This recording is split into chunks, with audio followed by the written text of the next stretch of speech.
Our first word is glance. Glance is a verb. It means to look at someone or something very quickly.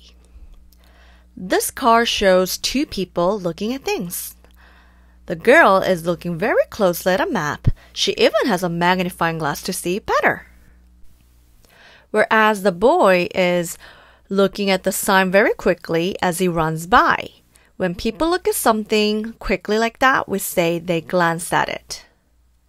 So we use the preposition at behind the verb glance. So glance at something. Think about the time you glance at the clock or your watch to tell the time. We don't stare at them, right? So remember the word stare from lesson 1? So you can tell glance and the stare are quite the opposite. Let's say the word glance together. Glance, glance. Very good. Our second word is empty. Empty. It's an adjective. It means to contain nothing. What do you see in this picture? Right. A glass turned upside down. Is there anything in the glass? Is there anything coming out of it?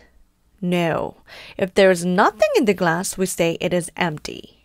What would be the opposite word for empty? Right on. It's full. Full. You can say the cup is empty or the cup is full of something. Let's say the word empty together. Empty, empty.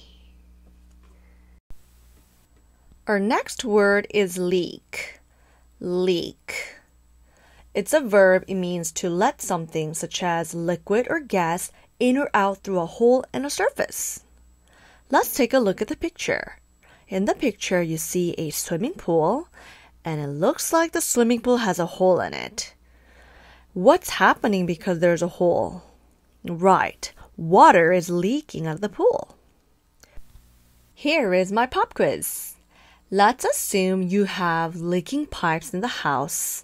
Who do you think you have to call among the community workers? Firefighters? Policemen?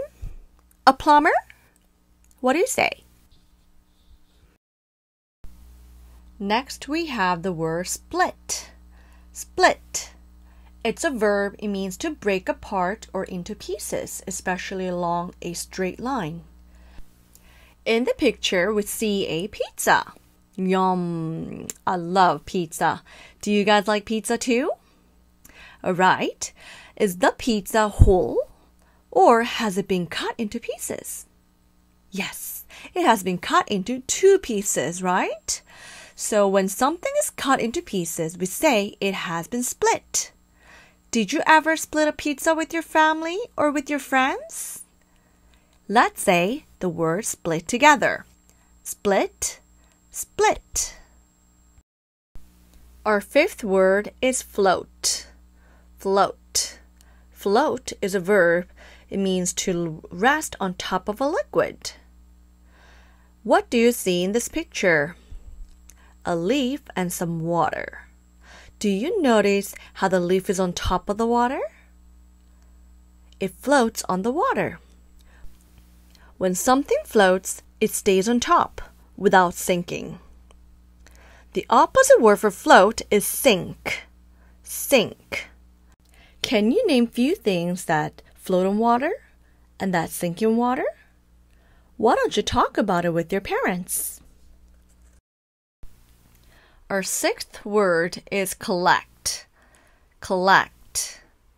It's a verb. It means to bring or gather together things typically when scattered or widespread. What is the girl in the picture doing? She is picking up seashells and putting them in a bucket. In another word, we can say she is collecting seashells on the beach. We can also refer someone who likes to collect as a collector. She is a collector of something.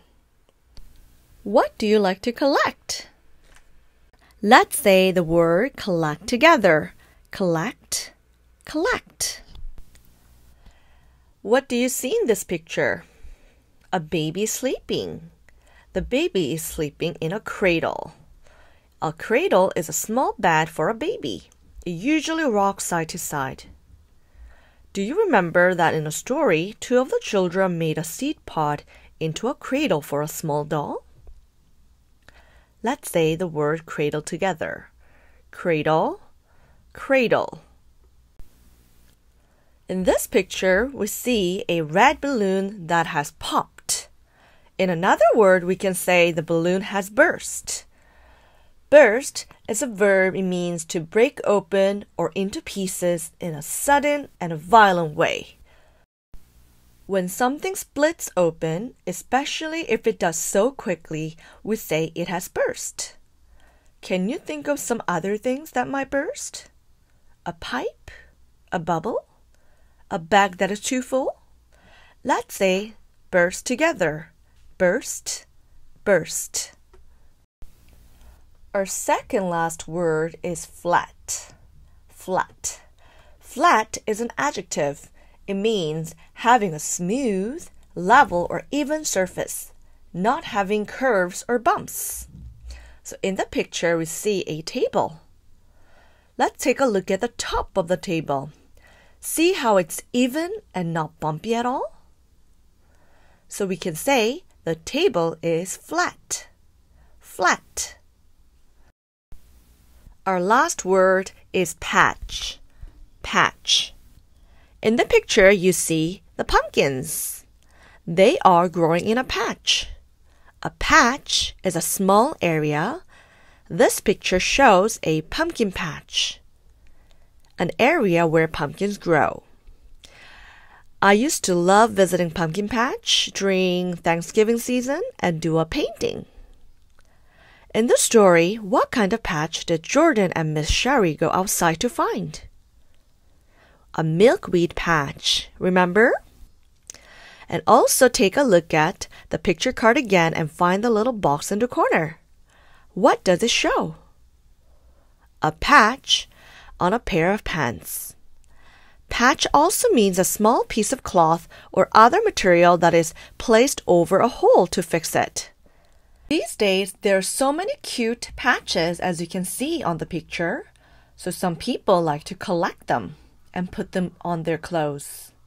Do you like to get one of the patch?